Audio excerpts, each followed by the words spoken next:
everybody. It's me, Jake, from Jakin.Off. Thanks for tuning in to another episode. This week, I am joined by a very special guest, friend of the pod. Give it up for Cassie Duncan. Oh my God, so happy to be here. You can find Cassie on all the different social media apps at #Cassie spelled out. There's going to be links in the description. Go follow Cassie. She's a really funny comedian. She's got all her stand-up dates on there. And you can follow this podcast on social media at Jakin.Off.Podcast. And you can also send anything at all to Jakin.Off.Podcast at gmail.com. I'll look at it at least once. That's the Jakin.Off guarantee.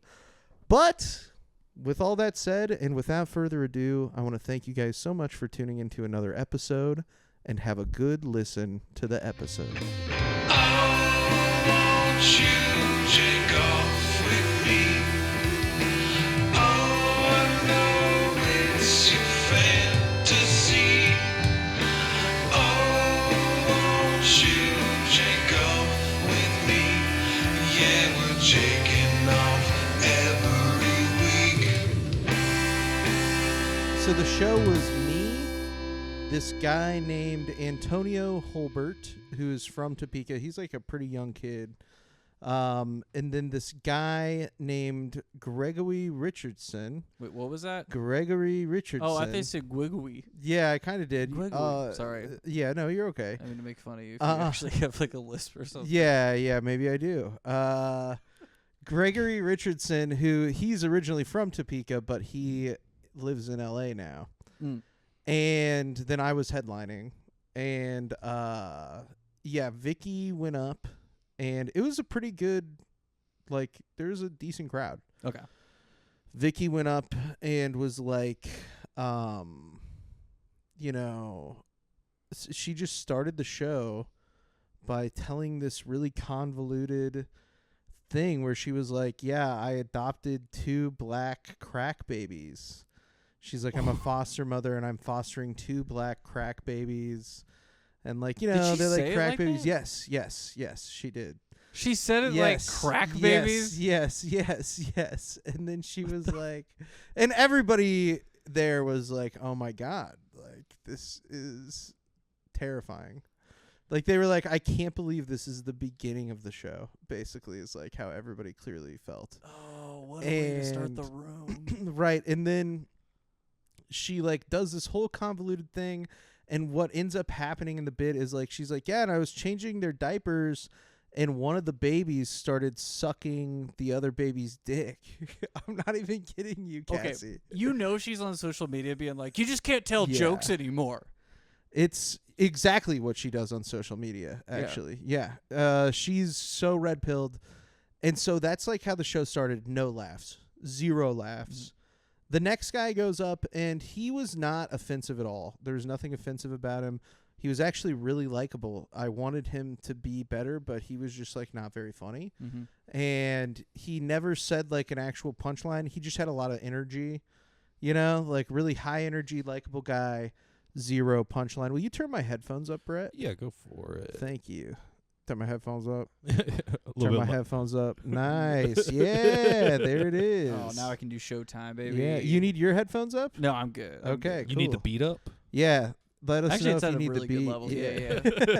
Yeah. But this, this young kid just had a lot of energy, 0 laughs. So now we're like 20 minutes into the show, and nobody has gotten a laugh yet. There hasn't been a single laugh at the comedy show yet.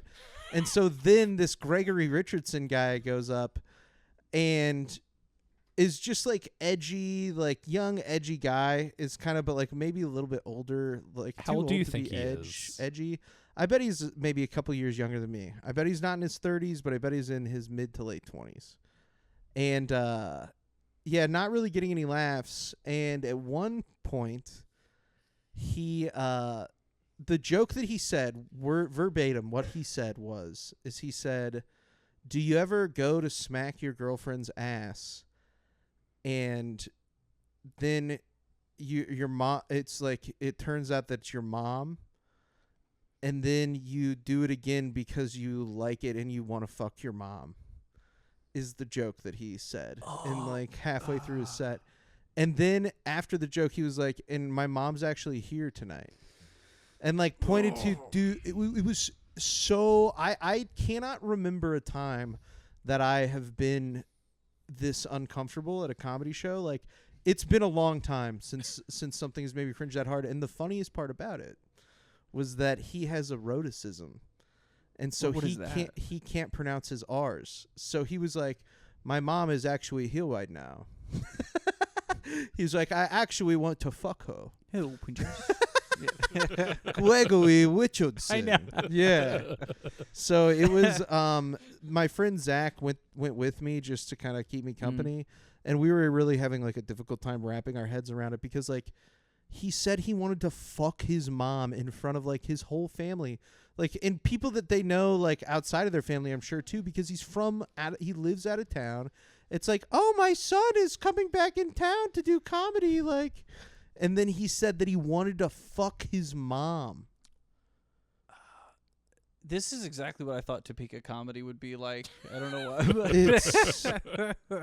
That's actually really fair. I had a great set. Okay, I went up after that, and I did really awesome. Okay, I was going to ask you how you did because I like just got to a point in my stand-up comedy career where I've started headlining some shows. And the one downside to headlining is if everybody in front of you just went up and were just the absolute worst, you're like, oh, cool. I have the biggest hole I got to dig myself out of. Yeah, I think that depending on the situation, like usually I think it's like totally fine for me because I can ingratiate myself with people pretty quickly.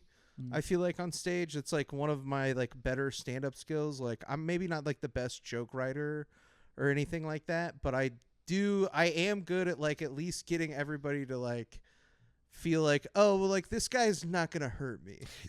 I feel like your routine is very like relatable, especially to like the Midwest crowd where you're not talking about spanking your mom either. Yeah, I'm not talking about fucking my mom, how I want to fuck my mom, which to be fair, I don't think that there's like any area of the country where that joke is going over well.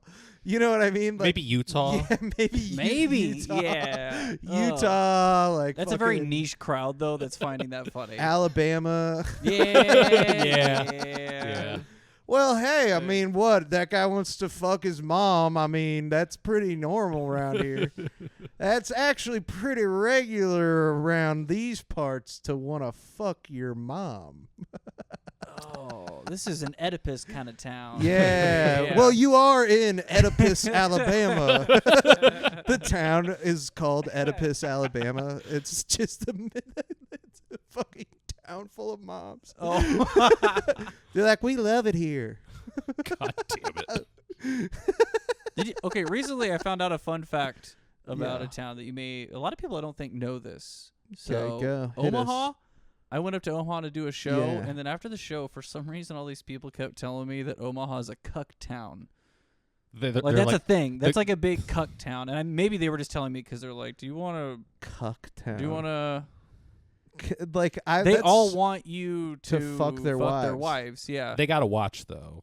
That's so interesting. But also, I feel like you could go to any town, and if you run into the right people, they'd be like, "This is a cuck town." I know, but I've never. You just met a cuck in Omaha. Yeah. I've never. Well, no, like, there were multiple people. Like everybody. Yeah, multiple people. They're like, everybody fucks our wives. Yeah. They're like, this is a total cuck town. Yeah, that's what they were all saying. They're like, this is a cuck town. And I was like, okay. For a couple of the cucks in the town. I just want to move up there and start a chair company. That's what I want to so do. Funny. They all need chairs. They all need chairs. Yeah, like corner-shaped chairs. If I so go you up can there put them directly in the corner and it saves space so that your wife and her boyfriend have room to fuck. If I go up there and I bomb at a show, I'm just going to like make the night better by going and cucking some guy. I really do think that it has to be a situation where it's just like those people, like they do that stuff. And so they just believe, they're like, yeah, everybody's doing it. This is the same reason why there are so many people that are like, oh, like they're pedophile elites, like running, like, you know what I mean? They believe that everybody is a pedophile because they are a pedophile. Yeah. You know what I'm saying? Like, it's exactly, they're like, well, Omaha's cuck town. Everybody's Me and all my friends, we're cucks. Yeah. I mean, everybody I know gets cucked. I mean, it's just, that's what we do in this town. That's just life up It's here. just like, yeah, like I bet if you went to like, I bet there's probably a pretty large population of Omaha that if you were like, you guys ever do that? They'd be like, what? They'd be like, no. We're a simple like, town. They said Omaha was cucked. They did. They did. That's so funny. Just like pulling people in the community. Are you cucked down? You know, a nickname for Topeka is Top City, and I was joking around about that. I was like, yeah, that's like calling this place Blowjob City, dude. I was like, what's Bottom City? Yeah. Like, Top City, a.k.a. Head City. Jesus Christ. Yeah, they didn't like that. They were not. They fans did. of that. I was, and then to recover, I was like, yeah, Topeka wasn't ready for that one. yeah, they just give them 5 years. That's the thing I've Yeah. been doing on stage lately is when a joke doesn't work, I go, oh yeah, you guys weren't ready to hear the truth. I guess you guys weren't as ready to hear that as I thought you were. Yeah. That's a good one. I like that yeah. kind of, because that's one of the fun things about being a comedian is finding ways to Yeah. smoothly transition out of a joke that did not work. Yeah, well, it's just like, it's one of those things where people will always do this thing. I don't know, like this was like shit that or like you watch people do this in comedy all the time where like a joke will bomb and they'll just like move on to their next joke. And there are times where it's appropriate to do that. Like if you're hosting and your fucking shit isn't like fucking crushing or whatever, it's because you're starting the show. You know what I mean? Like you're like, you just have to like give these people a chance to like get into the rhythm and like understand what's happening. Like you can't just be like, why aren't you guys laughing You at got to this? warm up the crowd. You got to a warm little. up the crowd. You got to warm up the crowd to you specifically too. But people will like chide the audience often for like not laughing at their jokes. Like they'll be like, what, you guys didn't like that one? And it's one of the worst habits that I think a stand-up comedian can have, because it's like, dude, it's okay. Like if your joke didn't work, there's a better way to play it off. You know what I mean? Yeah. There's a better way to like move on besides like giving the audience, like making them feel guilty for not laughing at the joke about how it's so the noises that I make when I'm shitting are sexy. You know what I mean? Like that's a joke that I do, and sometimes people don't laugh at it. And the reason why they don't laugh at it is because it's disgusting. Yeah. It's really gross. And so it's like for a lot of people it is like it's one of those things where I think they understand that it is funny, at least, you know? They're like, it's kind of funny, but it's gross. It grosses people out. And so it's like, yeah, I'm not going to be like, what, you guys didn't like that? That wasn't for you guys? That's honestly a pet peeve of mine in Yeah. comedy. I hate when hosts are too abrasive to a crowd. It's like, dude, you were starting this show. We cannot start off this show with you being so angry at this crowd. I really hate when anybody is too abrasive to a crowd, because you know what I just realized, Brett? Cassie's microphone cord is under let me fix that real quick. I must have said it like that. Okay, cool. Sorry, I was like, that could be disastrous. We just haven't heard me the whole time. No, I think that if you would have like moved your mic cord, it could have toppled the camera. It would have been like a Rube Goldberg Yeah. type of thing that the whole apartment would have this collapsed. entire thing would have shut down. But Jake, I agree with you. That I will say, I think I should just alter my comment. Is like, I hate when all comics are too abrasive. I get like, okay, if you've had a really bad heckler, and I've done this before too. Of course, like, there are situations where abrasiveness is called for. It is, and I've had a couple of times like that where somebody, especially in the front row, was super drunk and they've interrupted everybody's The set. fucking Steph Tofloff show. Oh, I wasn't there for that show. Am I pronouncing her last name Tolev. correct? Tolev, yeah. Dog, there was some like polyamorous couple front row at the fucking comedy Oh festival. yeah, they in were the like biggest basically venue. fucking, dude. Yeah, I was like there for the tail end of it. It was the entire set. They were trying to like weasel their way in, and then she was just like, "What the fuck was that?" Yeah. What? She just called him out? And, Yeah. Okay, yeah, cool. yeah. See, okay, I had a similar thing. It was the same venue, I think, for Beth Stelling. Yeah. And I was lucky enough to Yes. get to open for her. And there was like this table, and it was just like 40-year-old women cheers into something. They're like, woo! They're doing like the woo thing. Yeah. And I'm like, oh, I kind of just ignored them. Divorce. I kind of just ignored them and went on with my set because I was like, this is Beth Stelling I'm opening for. Right, I'm not right, trying to right, like, right, overstep anything. Yeah. So. You don't want to like, because the crowd, the problem is not that those ladies maybe don't deserve to be told to shut the fuck up, because they probably do, and my guess is that they've probably been lacking that a lot in their lives. Mm-hmm.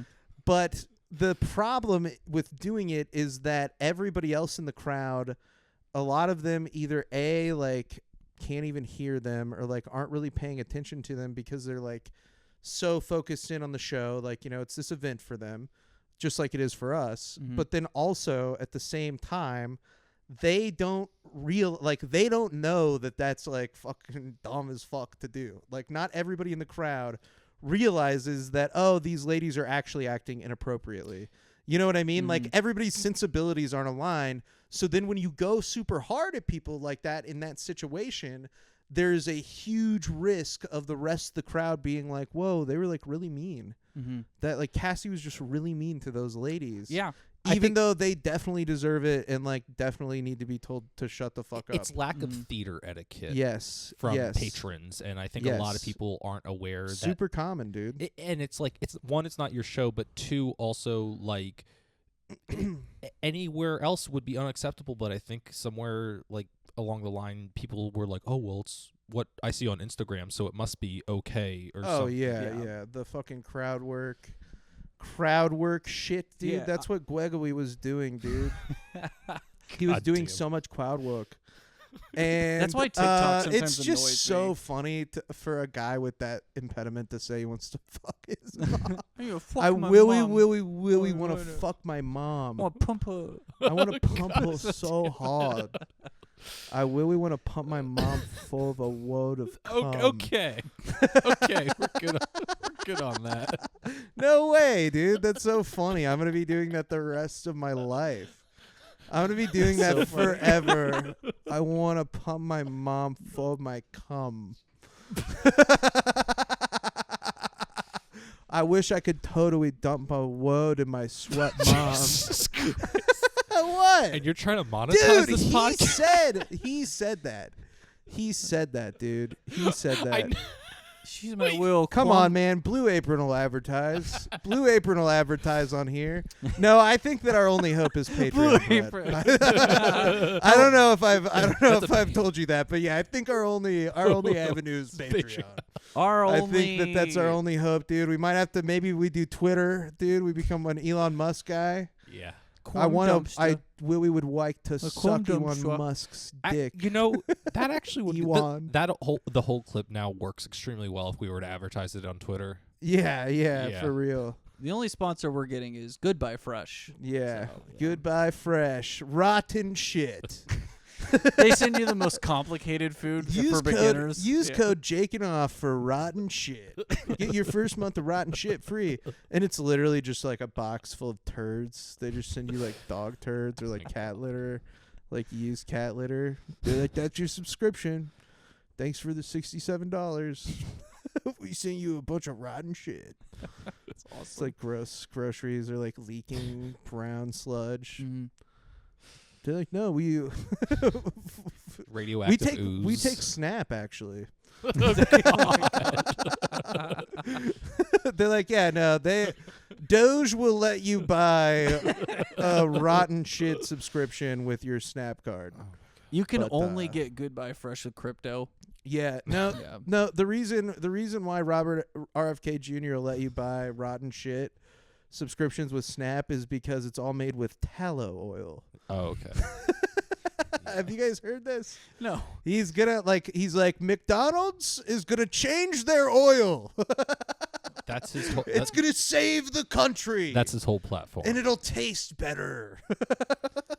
Wasn't That's he a like? big thing, dude. Wasn't he anti-McDonald's or whatever? Dude, yes. And then he ate McDonald's with Trump. Yes. There's a pic of him because he's on His like face is so upsetting. he's on steroids and like HGH too, allegedly. You have to say allegedly. But I mean, look at him, dude. Nobody's nipples are hard that much. Dude, the more That I hear aren't about on RFK, the steroids. more I'm like, how is this man alive? Oh, dude, He seems like Frankenstein's monster. Yeah. Like, what is this guy? He's got brain Yeah. worms. Well, I guess I just was lucky. He's 70 I've been years working old. on my RFK Jr. impression. Have you heard him talk? He's like 70 years old, Yeah. and he's got like does the this health of an sound like 80-year-old RFK? corpse. Like that's Yeah, no, But his he's nips for are real. rock Like, hard. His nips can cut glass at any second, and he also like drove his ex-wife to suicide, and like, yeah, he like abused her and sort of did like, I mean like, you know, like basically used, you know, their divorce to like. He like tried to have her committed and like all this shit, you Mhm. know, was like, she's crazy. I should have my kids. And then that's also when he like came out about the brainworm thing too. Is during the divorce with his wife, he was like, actually I have a brainworm. And like the reason why people say like this is actually sort of illustrates why he's such a piece of shit, right? Mm. Is because, you know, he came forward about this brainworm thing. Not to like, you know, be upfront or whatever about shit, but because he was using it as like a way to obscure how much money he had. Like he was using it to be like, no, I lost all my money because I got a brainworm and it made me lose all my money. Like I did a bunch of stupid shit with my money. I like gave it away because it ate part of my brain. And so it's like one of those things where it's like he was lying. He was using it to lie. So the brainworm thing is real, but he was using it to lie to deprive his wife of like resources or like her fair share of like the wealth that they had built during their time together. From what I pulled out, the wife that killed herself, Mary Richard Kennedy. Yeah. They divorced in 2010, and then Yes. she died by suicide in 2012. Yeah. But it's because she discovered Kennedy's personal journal from 2001, in which he recorded sexual encounters with 37 different women, according to. Yes, so that is true. That is also true, right? Like she was like living through the fact that this guy is like a serial philanderer, just like everybody else in the Kennedy family, like every other man. But also like even more context is he was doing fucked up shit to her in her divorce. And in her death, he like still was like trying to stick it to her. She was buried in the Kennedy like cemetery at first, and then he had her body exhumed and like removed from the Kennedy cemetery and buried in like a like place by herself, so that she would have to be like alone forever. Is like what people like sources close to Kennedy have been like, yeah, Jake, it was like a fuck you. To You this could be lady. making all of this up, and I would believe it. No, that's the sad part. So I is mean, it's there's real. there's reporting and like also like evidence from his own autobiography, Mhm. like kind of stuff that he wrote and stuff that like other Kennedys have said. And in addition, like the wife's family was like, no, he like tortured her through this divorce. Like he like really treated her terribly. And what And I position mean, like, is yeah, he again like- now in Trump's administration? He's gonna be Health like the and head Hum- of Health yeah, and Human Services. Department of Health and DHSS. I am not for excited short. for 2025. I really. Yeah, it's gonna be It's gonna pretty be. tough. It's gonna be. He's weird. gonna do raw milk. He's gonna Yeah. like legalize raw milk and like remove As long as we can inject it, a I'm lot of the fine. restrictions. It's gonna get so many people sick. Will it? You know, it's gonna get the right people sick. for sure it's have to gonna- cut this part out, but.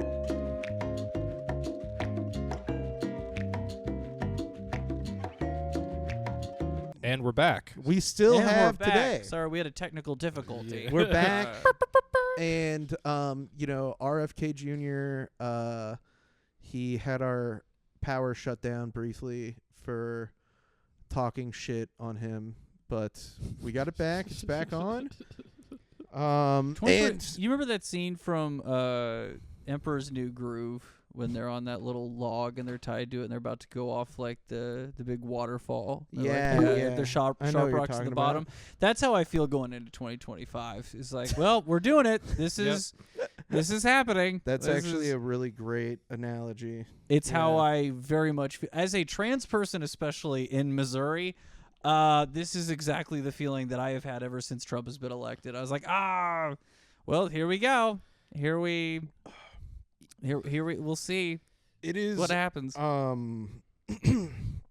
Yeah, it is one of those things where it's like I kind of am in a very like privileged position in like these sorts of events, and so it's like I fucking just like feel so despondent for my loved ones and stuff, like, you know what I mean, like, Yeah. and like I'll like do the like anything that I can, but this time it feels like worse. Oh, no. Like this time it feels like I'm really think that like they are gonna be like a lot different about the way they go about things this time. It's going to be as harsh as we thought it was going to be the first time around. Yeah. Well, and ever since I That's- came out, I realized how privileged I was, you know, kind of presenting as a straight white guy all my life. Like, you think I knew who the Missouri Attorney General was Yeah. before I was trans? And then Right. I come out I'm like, oh, Yeah. holy shit. So, yeah, it's... Yeah. And then Trump keeps talking about it. He's like, I know he's not going to be able to get everything done on day one. He keeps saying day one. And I know, but I think that still. I think that people are in for a rude awakening. I think that he's going to be able to get a lot of shit done pretty fucking quick. Yeah. Like I don't think yeah. that it's going to be like I don't think that there's going to be like much hold up with a lot of shit like once I mean, you know, if they're trying to pass bills, like stuff like the budget Mm-hmm. or like something like that, that's the kind of area where things are going to get held up a lot. But I think that honestly, like they've shown like that they have a willingness to just like rule via executive order, and so it's one of those things where I don't have a lot of faith that anybody's going to be able to really stop them this time. Hey, as a Star Wars fan, I'm so excited. I always wanted to know what it was like to live through Execute Order 66. Like, I really... Yeah. The Rise of the Empire, where he's Yeah. given that speech in Coruscant, like, in front of everybody, and the ominous music is playing as he, like, rises up, and then Padme's just like, oh, this is how liberty dies.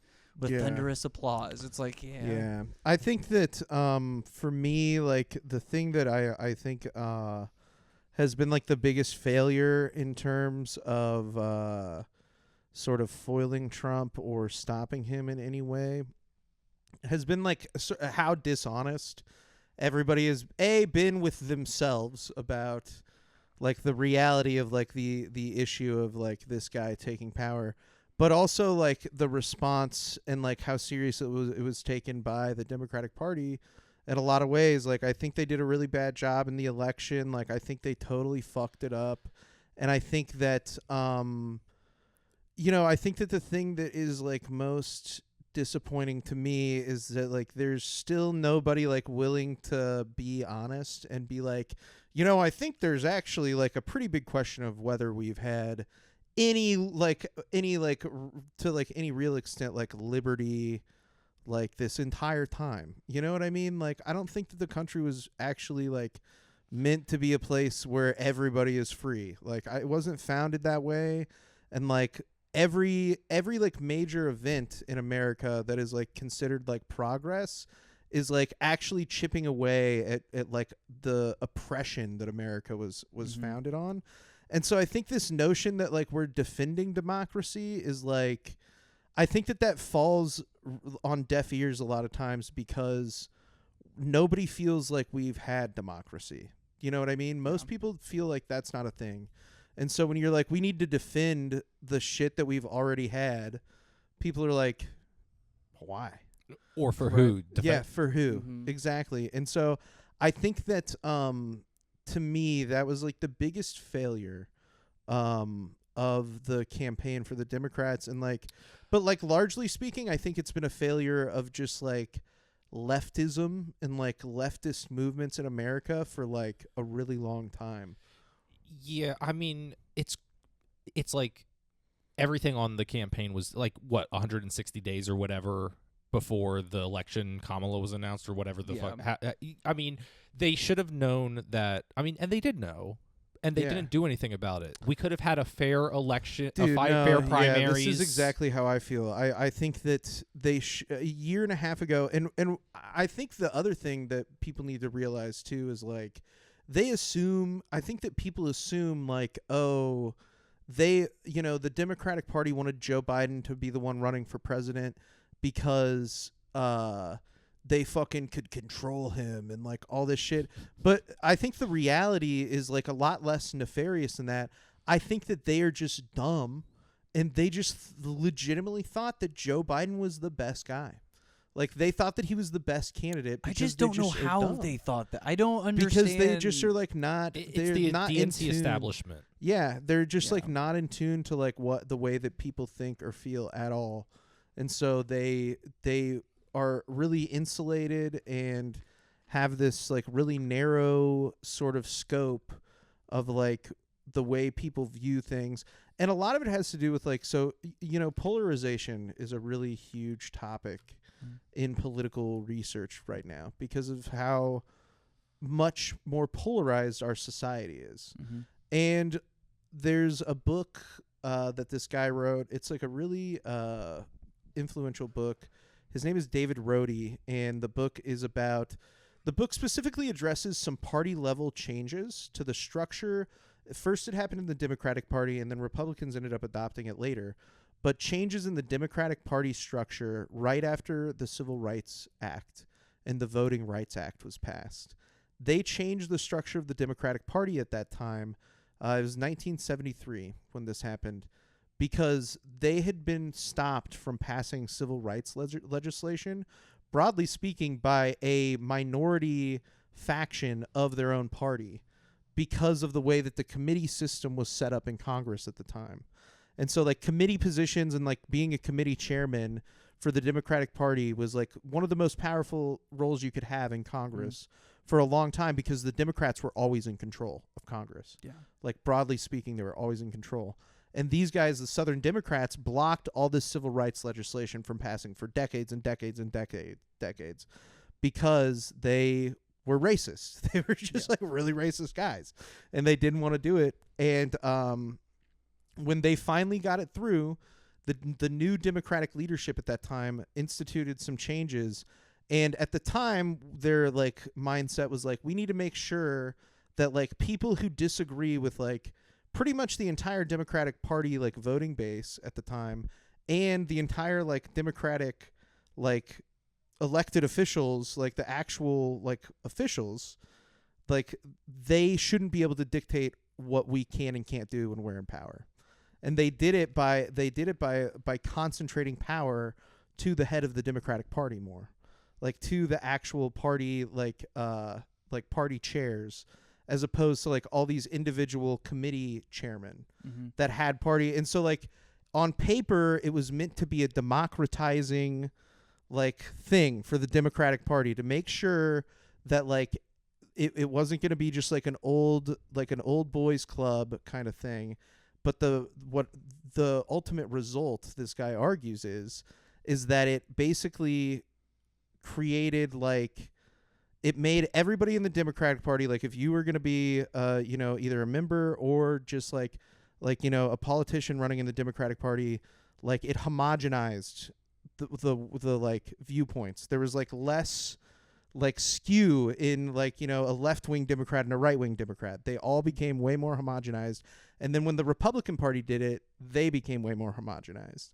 And so now you have like these homogenized political parties that are like under constant attack, and they started developing ways to legislate without the other one, right? So like the way that Congress was set up like prior to like really like the 80s when they started degrading these rules was that the parties would have to work together, which like that doesn't happen. That doesn't happen anymore at all. But before it did happen a lot. No, that's what I'm saying. I mean, you look at any bill, it's like, Republican-backed bill, Republicans, yeses down the line, Democrat bill, same thing. And so this guy's argument is that this polarization has essentially like trickled down to the rest of the public because, you know, now you have these like homogenized parties. They start running very homogenized campaigns. The like messaging becomes more like homogenized and like this kind of thing. And so the result of that is like you get more polarization between people who identify with those parties, but then you also start getting a lot of people who are like just feel like disaffected and like are like, yeah, actually like none of these people really seemingly represent any of my interests, you know? Yeah. And so that's like a really huge topic of research right now in like political science in general. It's like very much so like probably like the most research topic and like the topic that has the most like new shit coming out about it all the time. Oh yeah, absolutely. I can see why. I mean, we've never been more divided. They keep talking about uniting the country, and I'm like, no, this is only further dividing all of us. Yeah. The only thing that's brought us together is the death of that CEO. I mean, I let's know, be real. dude, for real. Mwah. Wow. Love Luigi. Dude, I've never loved an Italian more than I love that guy. I don't know. I liked really- Mussolini. Sorry, that's fucked. Wow. No Chef Boyardee love. Chef Is he even Boyardee. Italian? Let me look that up. No I way, feel like dude. he's That like, guy's like fucking like Eastern European or because something. fucking Betty Crocker's like made up. yeah, you know? yeah. So I'm sure Chef Boyardee. Chef Boyardee. Dude, I think honestly, what conservatives should have done, hot take, they should have let Kamala win, because I've never seen people on the left more patriotic than when she was announced as the candidate that was running for the Democratic side. I was like, oh my gosh, this has brought us to the American flag. Look at us. And Yeah, I think there was an outpouring of support from people who were already going to vote for Joe Biden. Mhm. Like everybody who was like biting their tongue or like was just going to like bite, like, you know, grit their teeth and vote for Joe Biden was like, thank God, you know? But I think that there were a lot of people who were like, who were not going to vote for Joe Biden. And when they were like, yeah, it's Kamala Harris, they were like, okay, does nothing for me. Yeah. They were like, I'm not going to vote for Kamala Harris either. And I think a lot of those people decided to vote for Donald Trump, which is really unfortunate. And it's just one of those things, too, where I think that a lot of people overestimate just how much people understand about politics and stuff. Like, you can look this up too. This is like again and again research like that comes out all the time where they're like most Americans barely have like a grasp on like which party is conservative and which one is like considered liberal. Mm-hmm. You know what I mean? And like the connection between like policies, like different policies of each party, like there's not really like completely like a through line. You know what I mean? Like a lot of like the Democratic Party, like they have like real like liberal policies, but then like they're still very conservative about other stuff. It's not, and so it's really easy to understand why it would kind of be confusing to people. Yeah, I mean, also just like when you're talking about like the polarizing perspectives of each of these parties, then I think about like the Libertarian Party. Yes, who like you could not get two members to align on the same anything. Oh my God, yeah, dude. Like it's even fucking ice cream flavor or the something. most like, confusing thing. Like they're still like. The funny thing about the Libertarian Party is, like, if you ever watch, which I would love to go to a Libertarian Party debate. I think that's been That on would our be list since we talked sick about as the hell, new dude. production line. The Libertarian Party debates, like, if you watch them, they're still litigating, like, whether we should have driver's licenses or not, which is, like, such a funny thing because it's, like, the jury's already out, man. Like, everybody's fine with driver's licenses except for you guys. Yeah.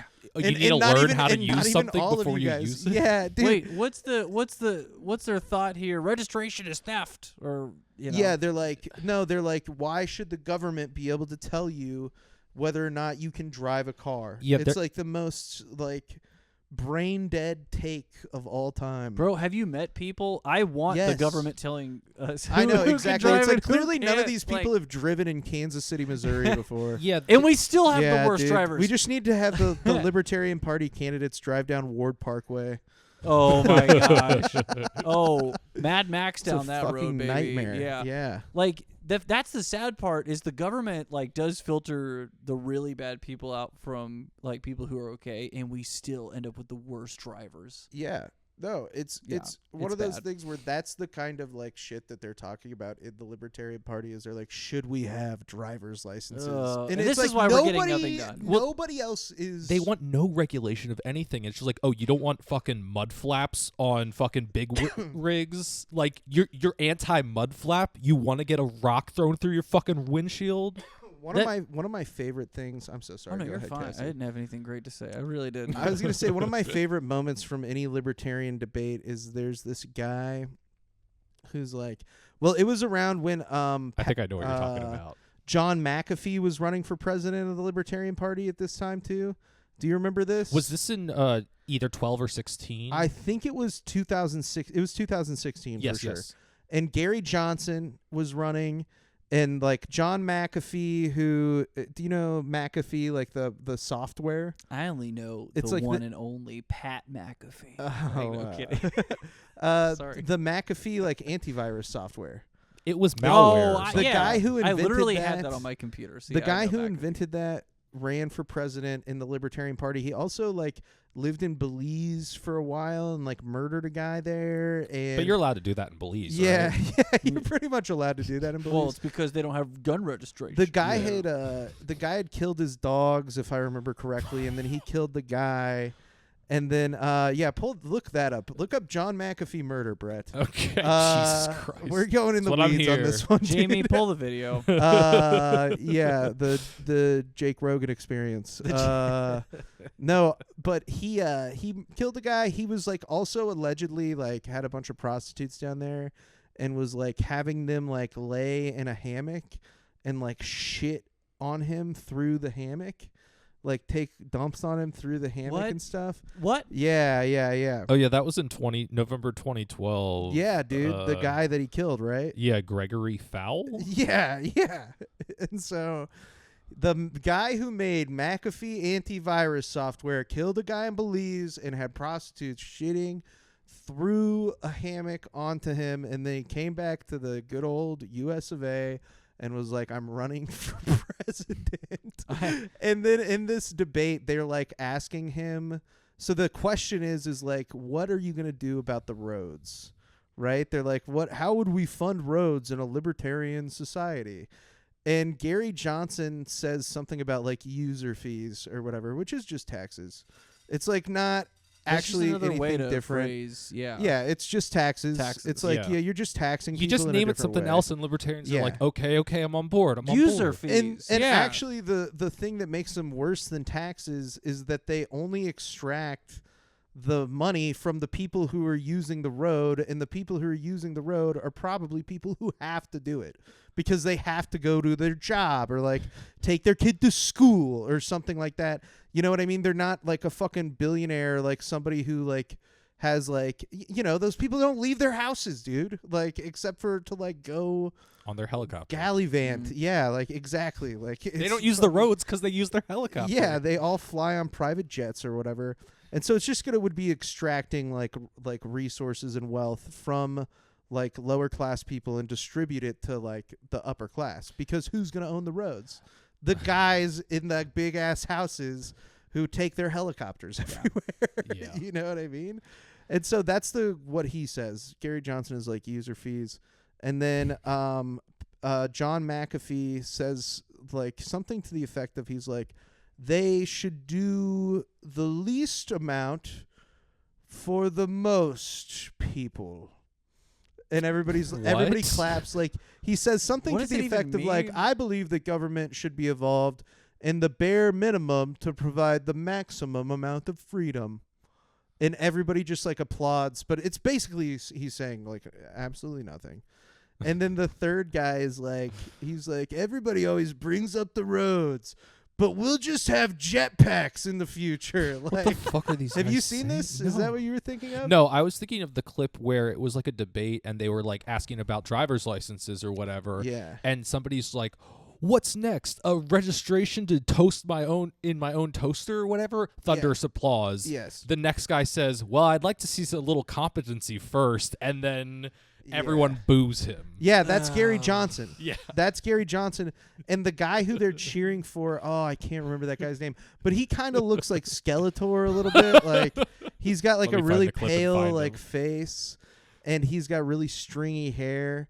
And I know the exact guy that you're talking about, Brett. The Libertarian Party is like crazy. Can I be honest about something here real quick? Go ahead. I will say I do kind of become just a smidgen of a libertarian at the end of every year when Jackson County is like, by the way, your property taxes are due. And I was like, fuck, I got to pay $130 for a car that I've already paid off. Yeah. And that's kind of where my libertarian side comes in. Right. So I'm like, why do I have to pay for this? Yeah, no, I hear you. I think that everybody hates that the way that Jackson County does their taxes. But I will say it's like one of those things where property taxes are used to fund schools, and so those are the ones where I'm. Oh, this is a Skeletor-looking motherfucker, Daryl Perry. Yes, is his name. Daryl Perry. I'm gonna pop him up on the screen. If you want to point somewhere, I'm gonna pop his picture up on the screen. Yeah. No. Oh no, I'll do it in post. Oh, you want me to look? And I'll do a little bell noise too. Oh, you're popping him up there. No, yeah, I'm popping him up there. Okay, well, should I do it? Up here, the picture up here. Yeah. Cassie's doing it right because we're not getting your screen to feed. It's a first time for Jakin.Off. It's okay. So I'm not gonna put the picture up. No, you're just gonna. Okay, if y'all want to both point to the same area, shoulders. Yeah, it's right here. This guy. Is Daryl Perry. It's Daryl Perry, the Skeletor-looking motherfucker. Took if y'all want through a hammock, y'all can pull it up for yourselves to look at. Yeah, that's what I was thinking. Yeah, but I'm always only thinking of myself. Is my problem. See, I'm chronically online, so I knew exactly what the fuck you were talking about. And his name is spelled Darryl. Is that how you spell Daryl? Because that sounds weird to me. Libertarian Party. Skeletor-looking motherfucker. Yeah, this guy. Oh, man. Let's see. 403 error. Oh. What's my favorite kind of error? Well. Oh my gosh, Brett, how long have we been recording so I was about far? to say, we're talking about polarizing topics, and I think we should actually get to what we brought you here today. Well, or maybe we should just keep going on the polarizing topics at this point. How long have we been going? About 45 minutes. God damn, dude. I mean, we'll cut the first... I knew it had been a second, and I was just like... I hope I'm not like causing. No, we're having fun. No, we're having a good time. Maybe this could be 2 episodes almost. I mean, Jakin.Off is not. I mean, Cassie, you got another hour is the real fucking question. Yeah, let's do it. I mean, do we want to do it? I mean, would this would be a first time part 1, part 2? Yeah. I feel. Like I guess I need to get the schedule pulled out. Well, we could even clip like it doesn't even have to be like a part 1, part 2.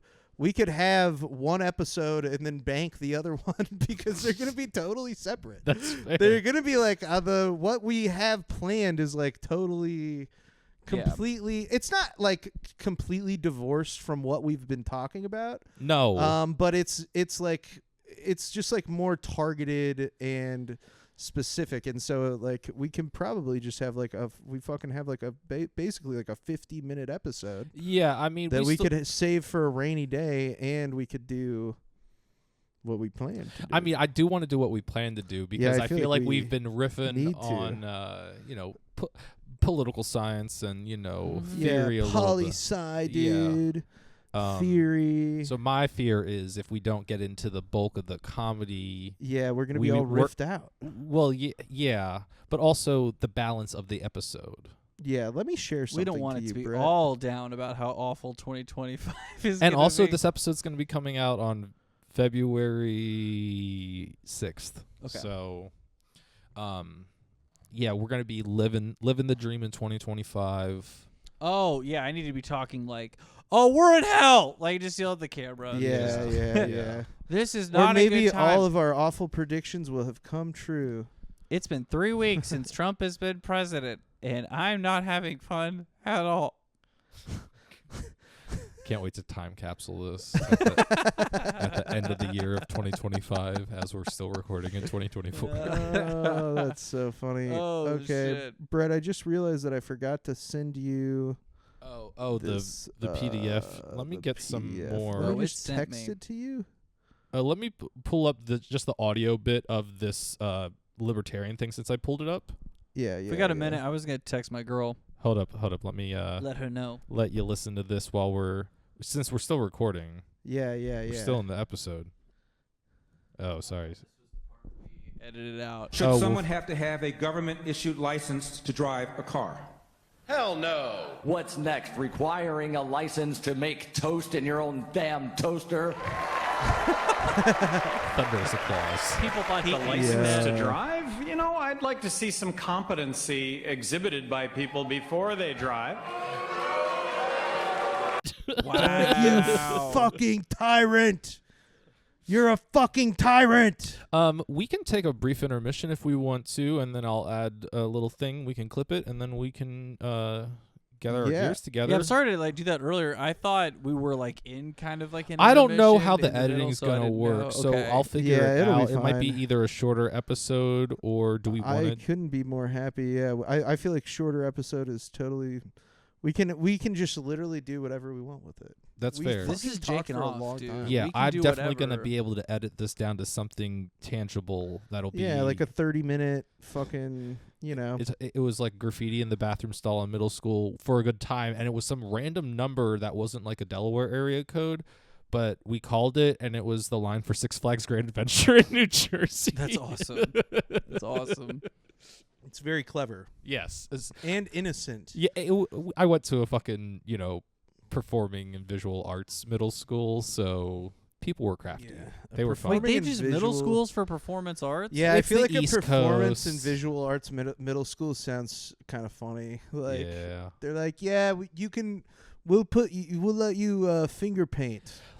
I'm not. You They're fuck. like, how about you finger paint? What's bud? fucked up is first day of 6th grade, my boss, my fucking Yeah. teacher with I guess Is that like, what they Brett, called you've- him there at that Brett, school? you've got to bosses? quit calling me your boss. I'm your art teacher, Brett. This is art. No, sixth grade, first day of art class, she didn't have a lesson plan, so she was like, "What do you guys want to do?" And somebody legitimately said finger paint, and that's what we fucking did. And I was Shit. like, "What the fuck is wrong?" Like, you had to submit a portfolio. Fucking liberals ruining this Dude, country. you had to submit a portfolio As a in, fifth the grader. 5th grade. Yeah. What was your portfolio? It was you had to do I know I had a self-portrait because I was wearing this blue fleece shirt. like a photograph, No, I mean painting. I drew it, and I was going hardcore with all the little stippling dots on the shirt I was wearing. Yeah. I did a couple still lifes. I know it was 7 pieces total, and I remember That's fucking insane. not going to recess to be no, I got to go work on my portfolio. Dude, it's also funny because In 5th grade. yeah, it's funny to think about a 5th grader doing that, and then it's also funny to think about it's funny to think of the idea of of visual arts middle school in Missouri. Some parents telling their 5th grade, they're like, all right, you got to do your portfolio now. It's time to work on your portfolio. Do you guys even have a middle school, a performing or arts school? I think there's a high school in Kansas City, but I don't think that it's the way Yeah, it I is. can't think of it there And as a it's- performance art school. and there's here. nothing I think art there's vo-tech one. type of thing where it's There might be engineering more of or- it. There might be more of it now than there was when I was going to school, but not Brett, really. we care about real subjects here. Yeah. in the Farming. Midwest, Yeah, no, we didn't have hogs. unpasteurized milk. Oh right. I didn't have farm class or anything like that in my school, but But you had 4-H, I'm assuming, right? if we did, I didn't know. I it. Nobody that I knew did that. How So don't you think called your teacher boss. I went to Catholic school, so I called my teacher I mean, daddy. there was 800 or 900 kids in my graduating class or something. Damn. 1,000 maybe. I We had a big 13. school. 13. in There were your graduating 13 people in class? my 8th grade graduating class. Oh, really? Oh, Yeah. not in 8th grade. I was thinking high school. In 8th grade, we were 4 or 5. It was 89 people. 400, 500. Well, I'm going to make the executive decision to say that this is going to be at the end of the episode, so if you wanted to Yeah. wrap up and yeah, plug Cassie, your stuff. where can people find you on social media? On social media, it's all one word spelled out, #Cassie. Instagram, TikTok is usually where I'm posting all my dumb stuff. So, wow. That's where you can find me. Yep. And make sure you check out this podcast at Jakin.Off.Podcast. And you can send anything at all to Jakin.Off.Podcast@gmail.com. I'll look at it at least one time. So if you send something, I'll look at it at least once. That's the Jakin.Off guarantee. Other than that, Brett, you got anything? Nah, we're vibing in 2025. Yep. In the future. Vibing in in the current. 2025. I'm so The vibing. future is now, which is the present. Thank you for listening. Bye-bye. I love you. Bye.